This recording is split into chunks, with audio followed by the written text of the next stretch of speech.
या सारा बिरयानी मसाला मैं इसके अंदर ऐड कर दूँगी इस तरह से। इसको मिक्स कर लूँगी अच्छे तरीके से।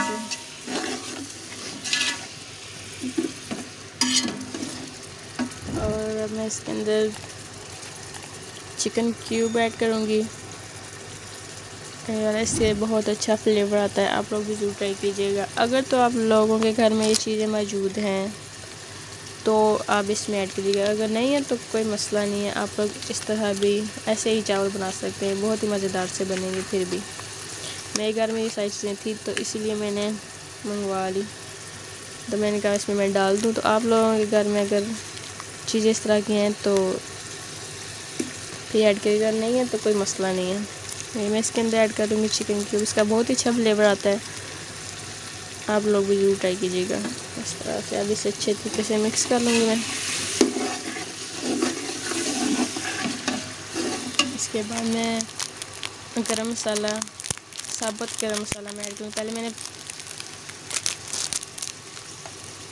मैंने डाला था गरम मसाला पिसा हुआ। अब मैं इसके अंदर साबुत गरम मसाला ऐड कर दूँगी। ये पत्ता भी मैं इसके अंदर ऐड कर दूँगी, ये इलायची वगैरह भी। ये थोड़ा सा भी मैं अभी इसके अंदर ऐड करूँगी और थोड़ा सा मैं इसमें आखिर में ऐड करूँगी, अभी नहीं ऐड करूँगी। थोड़ा सा मैंने बचा के रख लिया।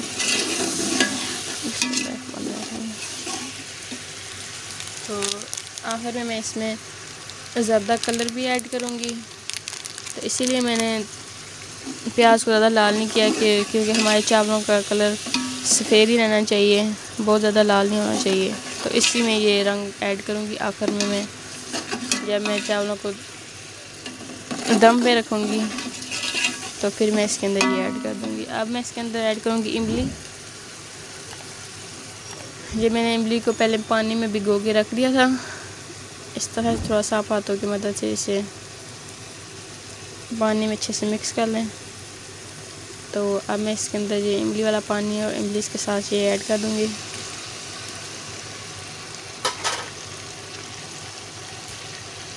ऐड करने के बाद अच्छे तरीके से मैं इसे मिक्स कर लूँगी। इसमें तकरीबन 5 मिनट तक के लिए मैं इसे पकाऊँगी, और ताकि ये टमाटर वगैरह गल जाए, पानी भी टमाटरों का खुश्क हो जाए। तो उसके बाद मैं इसमें ऐड करूँगी चने।